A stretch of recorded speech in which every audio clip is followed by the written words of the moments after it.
Let's talk about external regulation when the attention of other people make you feel alive. Alex is the person everyone calls. A friend needs advice, someone needs help making a decision, another person is overwhelmed and wants Alex to calm things down. While the messages keep arriving, Alex feels useful, clear, and fully present.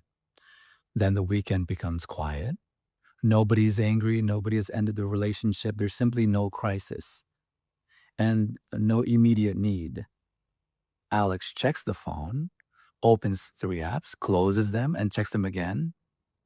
Choosing what to do next feels strangely difficult. The silence doesn't feel like rest, it feels like Alex has faded. Today I'll go over the paradox, and the paradox goes like this. Other people's attention can help us feel known and emotionally settled. That's human, but attention can also become so load bearing that when it pauses, we lose access to purpose, worth, and a recognizable sense of who we are. This is the third episode of The Thread of You, Your Memory and Personality.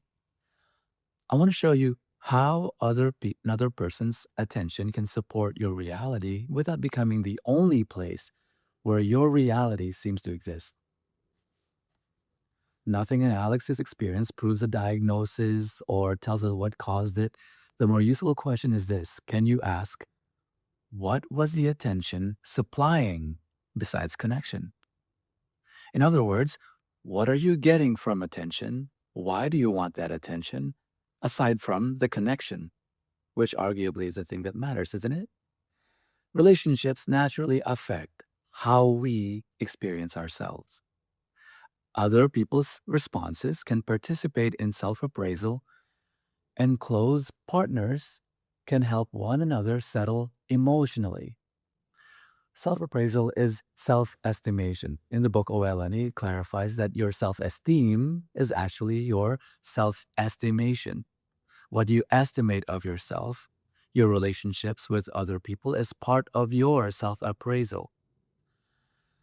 Relationship researchers describe co regulation as bidirectional.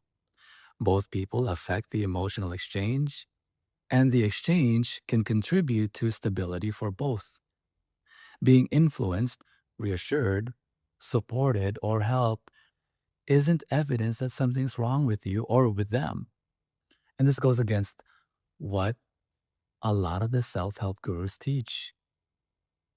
Caregiving, disability related support, cultural interdependence, material reliance, attachment, and practical care can all be legitimate parts of a life. Autonomy doesn't require isolation, and connection doesn't require surrendering authorship. The problem isn't needing people. The problem begins when one person, one audience, one role, or one platform becomes responsible for nearly every function that helps a life feel real, that helps you feel real.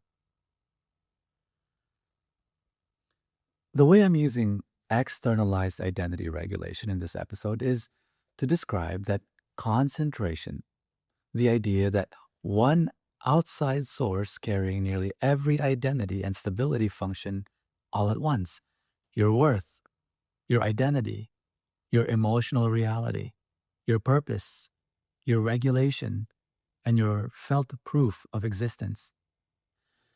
The simpler phrase I'll use from here is functional concentration. Too many jobs have been assigned to one source. Let me show you what I mean. For Alex, the friend group supplies real connection. But being useful also answers to Alex, am I valuable? Being the rescuer for Alex answers, who am I? A problem answers for Alex, what should I do? What should I do next? Another person's urgency tells Alex what to feel. A message interrupts uncertainty, and being observed and needed makes Alex feel vivid and alive. So when messages stop, Alex doesn't lose only conversation. Alex temporarily loses access to several functions that have become concentrated in the same place. This helps explain why a small pause, a small break, can create a much larger internal reaction. The event is one quiet phone, and because the phone goes quiet, the experience can be a loss of direction, loss of a role, loss of self worth, and loss of emotional clarity all at the same time. The intensity doesn't prove that the friendship is unhealthy, that Alex is too dependent, or that anyone has done something wrong. It tells us that the interruption may be affecting more than contact. One pause is reaching several parts of life because those parts have been organized around the same source. Functional concentration can also happen gradually. What I mean by that, a relationship, a perfect example, or role may become important because it's reliable, emotionally powerful, or repeatedly available. Being the helper works, being chosen feels good, an audience provides quick feedback. None of those experiences has to be false or harmful. The structural concern appears when fewer and fewer parts of life remain accessible without that source, without that relationship, without that audience, without that friend group. Then the person isn't only enjoying attention, the person is relying on attention to organize what can be felt, what can be chosen, and what can be believed about the self.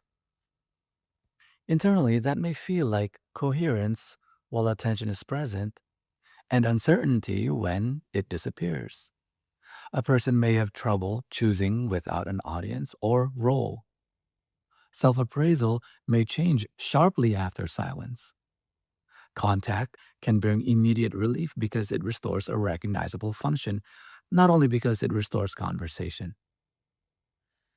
Here's what here's what functional concentration could look like. It could show up as you're repeatedly checking for a response. You're over functioning, over giving to remain indispensable. You're performing an identity for an audience, or you're seeking reassurance from one source without their reassurance lasting. Research on excessive reassurance seeking reports associations with depression and difficult interpersonal outcomes. But understand that ordinary reassurance is not pathology, and no single behavior establishes a clinical condition. So now a message arrives. Can you call? I need help. Alex feels immediate relief. The friendship may be safe and the need may be real, but the message has also restored Alex's role, purpose, and usefulness. There's no need to choose what happens next because another person's urgency has chosen for Alex.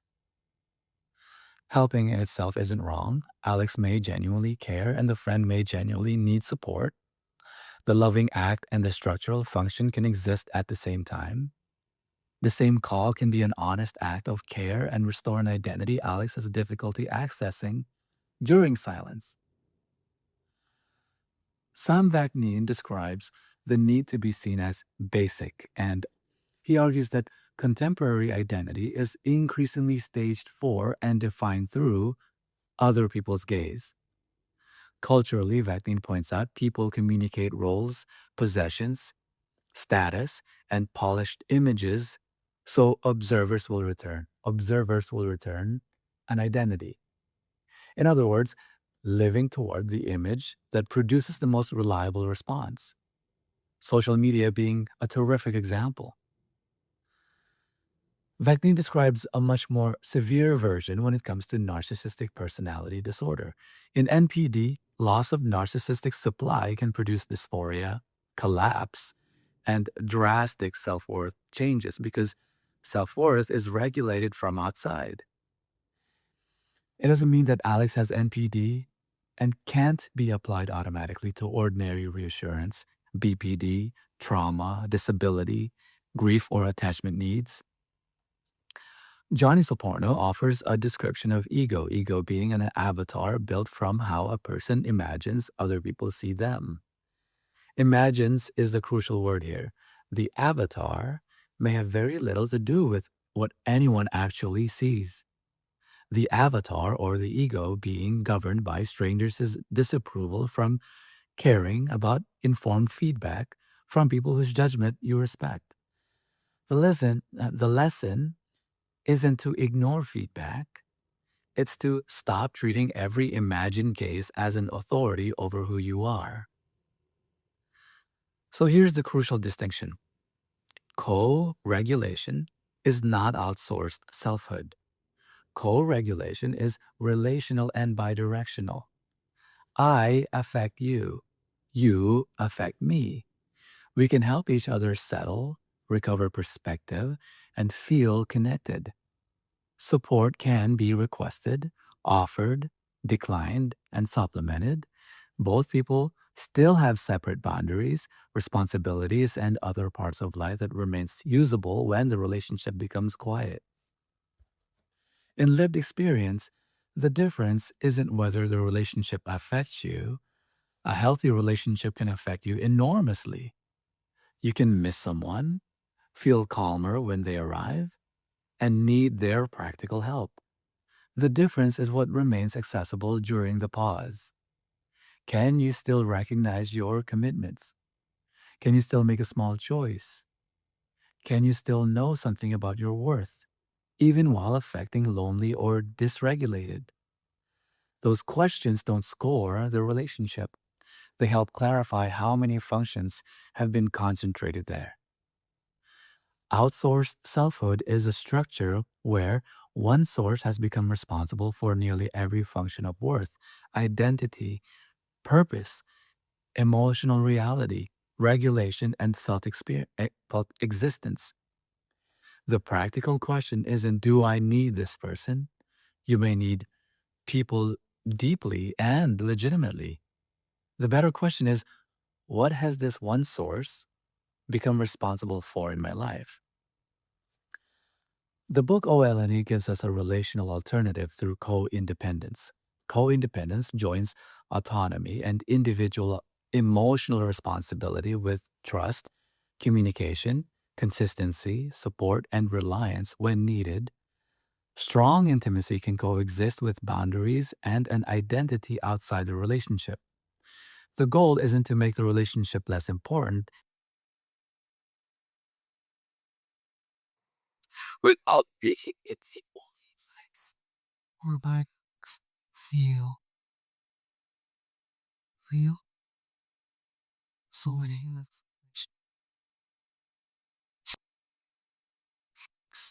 also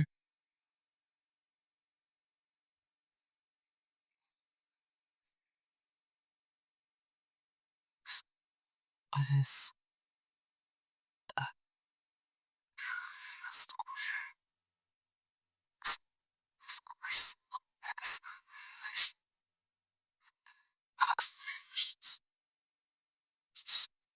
size. This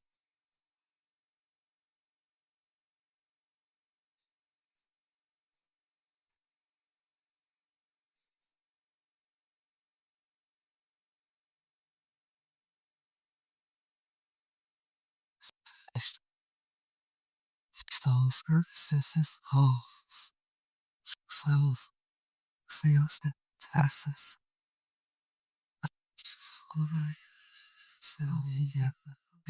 he's all at this the commitment might be modest. For example, finish one page of a personal project before checking the phone again. The value isn't productivity for its own sake.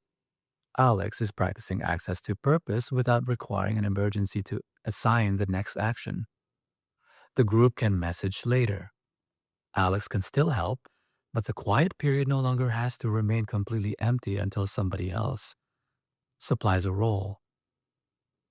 If the difficult function is worth an additional support might be a practice that lets effort become visible without applause. If it's identity, it might be a private commitment that expresses who you are when nobody's watching.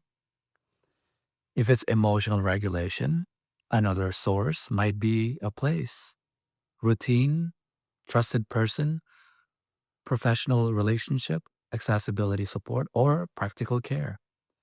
And if reality itself feels uncertain, a private note isn't always enough.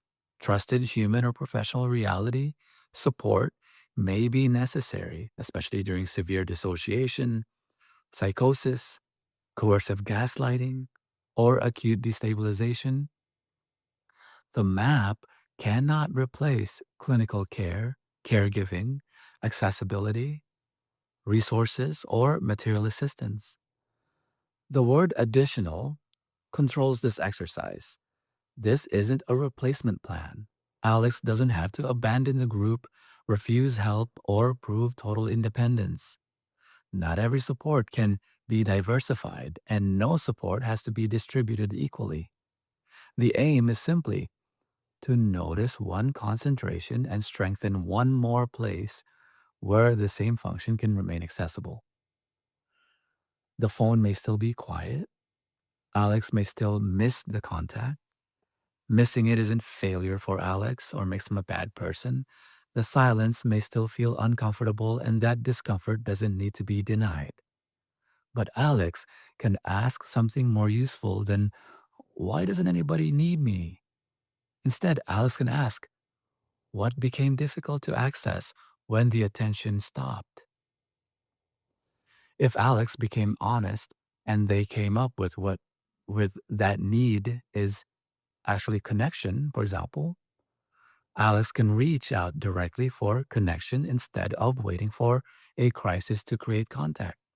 That doesn't require treating the earlier overfunctioning as pretentious or manipulative. The new option is simply to name the need more directly when it's safe to do so. Being seen can help you feel real. Being loved can help you recognize yourself. Other people can calm you, challenge you, support you, and reveal parts of you that solitude cannot. None of that makes you weak. The danger begins when one gaze, one role, one audience, or one relationship carries nearly every function that keeps your life in focus. The alternative isn't isolation. It's connection with enough continuity that silence doesn't erase access to who you are. In the next episode, we'll explore why crisis and urgency can make you feel intensely present and why activation isn't the same as aliveness. On that note, thanks for your attention. I'll see you in the next episode. Bye.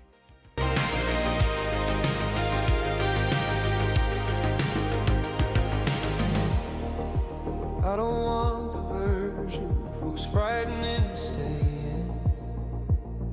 I held you too close, like I could stop the changing. I don't want devotion built from locked doors. I want your honest hands when they choose this shore. Go where your heart can still hear itself. Become who you are when no one is watching. And if you return, let it be because your name still felt light in the dark and the rush. I don't wanna own you, I wanna know you. I want the one who comes back on their own. Every open road still carry you toward me. Every open road still carry you home. Some days love is quiet, just a door left open. No chains on the future, no vows left broken. We can change like weather.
desperate hope just to free hearts.